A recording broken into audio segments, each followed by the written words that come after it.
Nepal communist party UML के केंद्रीय सदस्य, प्रतिनिधि सभा के सदस्य आदरणीय राजकुमार गुप्ता जी, पत्रकार महासंघ के केंद्रीय सदस्य, केंद्रीय सचिव आदरणीय दीपेंद्र चौहान दाई, पत्रकार महासंघ के केंद्रीय कमेटी के साथी लोग, मध्य प्रदेश कमेटी के साथी लोग, मध्य प्रदेश में रहल 8 जिला के पत्रकार महासंघ के जिला अध्यक्ष साथी लोग, उपस्थित साथी लोग, पत्रकार के हक हित के बारे में हमारा लगा था कि अनूप भाई से शुरुआत भइल उनके पत्रकार महासंघ के सलाहकार जी श्याम जी इतना ज्यादा पत्रकार महासंघ के बारे में, पत्रकार महासंघ के पीड़ा के बारे में कह चुकल हो कि ये बारे में कहल जाए तो कुछ कमे हुई। ओकरा बावजूद भी हमनी के जगदीश अंकल कहनी है कि हमनी खाली मुख्यमंत्री के दोष देता निशान, अपनों पर ध्यान निशान। अनूप भाई कहनी है जो हमनी पे पत्रकारिता पर ज्यादा आश्रित हो गई निशान, जे हमनी के पे करी ओकरे पक्ष में लिखे सन, ओकरे पक्ष में बोले सन, जे हमनी पर ध्यान ना दी ओकरा विरोध में इतना खेदो खंदम सन कि बहुत लोग आत्महत्या करे वाला पोजीशन आ जाए। ऐसे कम से कम दूसरा के दोष देला से पहले अपनों पर ध्यान देवल जाए। हमनी ईमानदारिता पूर्वक पत्रकारिता कर जाओ, हमनी जनता का हक हित के बारे में भी लोग लिखे के सोचल जाओ। हक हित के बारे में बात हुई तो हमनी को बात कहे के चाहता नहीं। हमनी कृषि प्रधान देश के नागरिक है सन, हमनी के कृषि पर आश्रित बानी सन, कहल जाला कृषि पर आश्रित बानी सन। कृषि पर ध्यान देवे के चाहिए, लेकिन समय में मल खाद बीज नहीं के उपलब्ध होगा। प्रदेश सरकार कार्य विधि बनैले बा कि जितना भी मल खाद आई पालिका के जिम्मा लगाओ के पालिका अपन सहकारी के माध्यम से वितरण करी। कार्य विधि तो बना दिलक, लेकिन पर ध्यान के दी। पालिका के मल खाद वितरण कर जाता, पालिका अपना हिसाब से जनप्रतिनिधि लोग वितरण करता।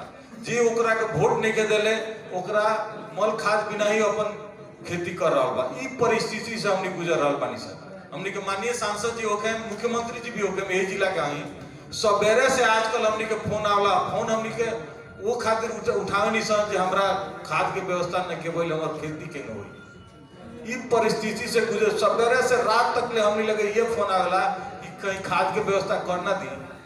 हमने के लोग जनता आशा के साथ जीतैले बा, हमने खाद मल बीज के व्यवस्था निकिसन करस। ई परिस्थिति मानी सर मुख्यमंत्री जी से हम कहे के चाहते हैं कार्य विधि तो अपने बना देने वितरण करे वाला, लेकिन ऊपर निगरानी के करी, अनुगमन के करी, ओकरो विधि बना देवे के चाहिए।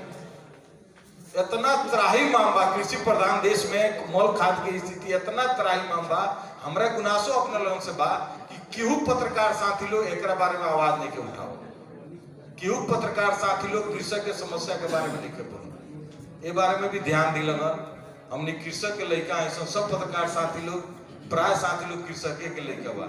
जब खेत में उपजनी ना हुई तो पैसे से खाए ना नहीं, खेत में उपजनी हुई, उपजनीय चीज हमने खाए सन, पैसा से उपजनी वाला चीज ही खरीदा जाला। कितना हमने के इंडिया से ले आके किन के खाए सन। ऐसे कृषि प्रधान देश है, कृषि पर ध्यान देवे के पड़ल, खाद मल बीज समय में उपलब्ध करावे के पड़ल, न तो ऐसा स्थिति बा जब हमने के तराई के हमने के मधेश तो और खेत पर आधारित बा। हमने के दोसर कोनो हमरा बुझाता जे पर्यटन पर ध्यान नहीं के दिले प्रदेश सरकार, पर्यटन क्षेत्र के वृद्धि नहीं के कले, पर्यटन लोग मध्य प्रदेश में आओ।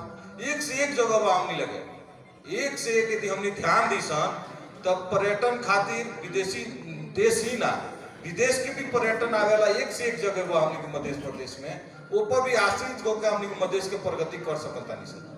लेकिन ना हमने पर्यटन पर ध्यान देता नहीं सर, ना हमने कृषि पर ध्यान देता नहीं सर, कथी पर ध्यान देता नहीं सर, थाने के लागा।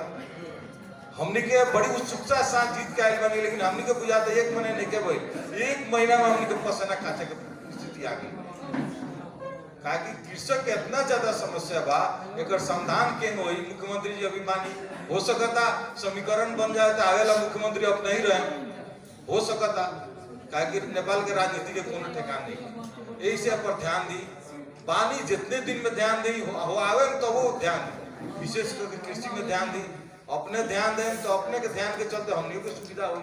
बहुत पीड़ा हमारी सर, कृषक से ज्यादा हमने जनप्रतिनिधि के हिसाब से आज के दिन में हमने पीड़ा हमारी सर।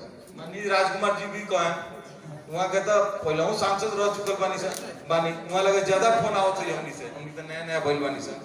यही से अपने लोगन के हमरा दूसरे कार्यक्रम में जाए के बाद श्याम जी के कहनी है सवेरे ही कहनी है जी पहले से हमारे परसागढ़ी में एगो कार्यक्रम फिक्स बा।